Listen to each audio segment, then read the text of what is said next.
Hello, I'm Nancy Marksbury, and I am going to talk to you about evaluating information sources as it connects to your English 112 project. You may find it surprising that not all information or sources are created equally. A lot of it depends on the source type and also whether or not that source is in print or online. So, what we're talking about is finding credibility and establishing credibility. So, what does it mean for a source to be credible? Well, it's capable of being believed, believable, worthy of your confidence, or trustworthy.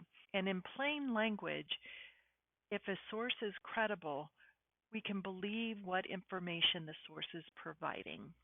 So, standing on the shoulders of giants is a term used by Google, but it means that by building on the knowledge, understanding, and insight that has been established by other researchers, we are contributing to what we as a human race know. So, what is the risk of utilizing online information? While getting online information from the Lightner Library, you are not at risk for getting a virus or some kind of malware. However, materials from the internet present particular problems. Anyone can publish anything on any topic, whether or not they have the expertise to be writing about it. There is, of course, reliable information on the internet, but there's also unreliable information there that is not suitable for your research. So, what are the factors to consider when evaluating the accuracy of resources for your academic research? We will be talking about six main topics: the authority, objectivity, accuracy, coverage, currency, and relevance. So, beginning with authority, does the author have the jam to talk about whatever the author is talking about? You'll want to consider the level of expertise on the topic the author is writing. Does the author have an advanced degree or other experience in the field? Credible sources will often provide the credentials of the author. Has the author written other books or other articles? Does the author have an academic affiliation? Sometimes authors' credentials may not be listed, but the publication itself can be evidence of quality. There are a couple of ways that you can approach this. One is to look at a separate source like Wikipedia, like Charity Navigator, or if you're looking at a specific website, look at the About Us to find out who is the author or the sponsor. A second way you can establish this is, although it's not entirely reliable, um, look at the URL and the type of domain that the website is built on. Is it a .edu, a .gov, a .org, or a .com? These URLs may indicate higher reliability, but this still doesn't make a website authoritative necessarily. So at face value, think this is a legitimate website? In fact, it's not. It's if you look in the About Us portion of the page, if you look in the About Us section of the website, it self-proclaims as a parody account. So even though it looks very legitimate, it doesn't necessarily mean it is. This newspaper story was distributed on Facebook. It is somewhat true. In fact, the newspaper that it comes from, which is the nationalpost.com, is a real newspaper, and the article is based on a scientific report. However, if you pursue finding the original report, you'll realize that it was more about modern science's reluctance to acknowledge indigenous peoples' wisdom about the natural world. And so it's a slight mischaracterization by the newspaper, but it is true that birds in Australia have weaponized fire to flush out prey. So, here are some steps for evaluating print and online authority. Check out the author's credentials, validate the website owner or sponsor with these other external sources.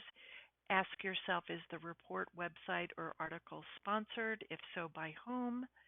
And review the website's About Us section. For objectivity, you want to evaluate the source's point of view and ask yourself, is there a potential for bias?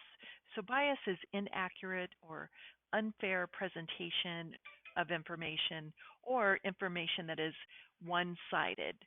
Presenting information of that type is often intentional. The writer's perspective may prevent them from being able to see all sides of an issue. Sometimes you need unbiased facts to support your point, but there are times when you want the opinions of others. Keep in mind, bias doesn't automatically disqualify a source, but you do need to be aware of it and accommodate for it as you explain things in your narrative. Bias can be hard to detect. It can exist in any kind of source, even those found in the library.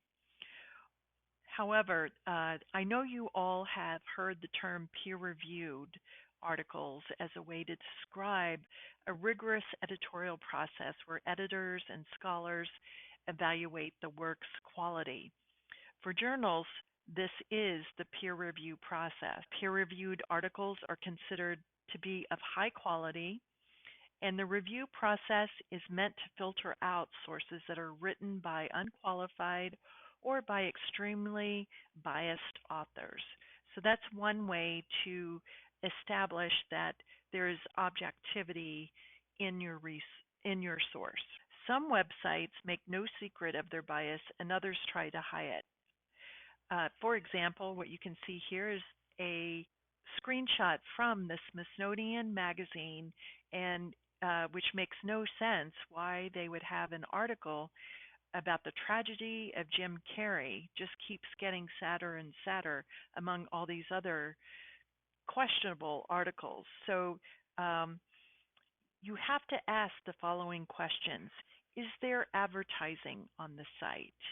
If you if you look at around the web, over to the right, there's a sponsored by in small text that's in light gray. So these links are sponsored by a commercial group. It can be really hard to tell. What you see now is a website from an organization called the Employment Policies Institute. If you read their About Us page, they claim their research focuses on entry-level employment. And with the large heading, they're talking about the minimum wage here. However, looking on an external website, Wikipedia says the organization is a conservative think tank without offices and run by a lobbyist for the restaurant, hotel, alcohol, and tobacco industries. Currency has to do not with money, but rather with the date. How current is the website? Often, if you scroll down to the bottom of a web page, you can see a copyright date that will suggest either the last date the website was updated or there will be a date when that particular portion was updated. You do want to assess whether or not the website is current because a lot of old information is out on site.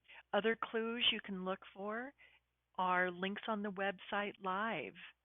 If no, that means that it might have been abandoned. And also note whether or not there are grammatical or typing areas. I'm including a screenshot on this slide from grabyourwallet.org to demonstrate that some websites are very low tech. This one, they built their whole website from Google Docs.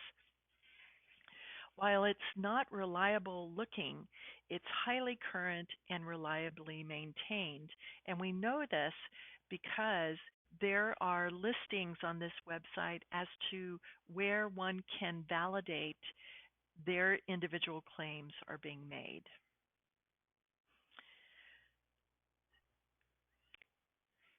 So finally, you will want to establish whether or not the information is accurate. So can the claims made in your source be substantiated? And for books, who's the publisher?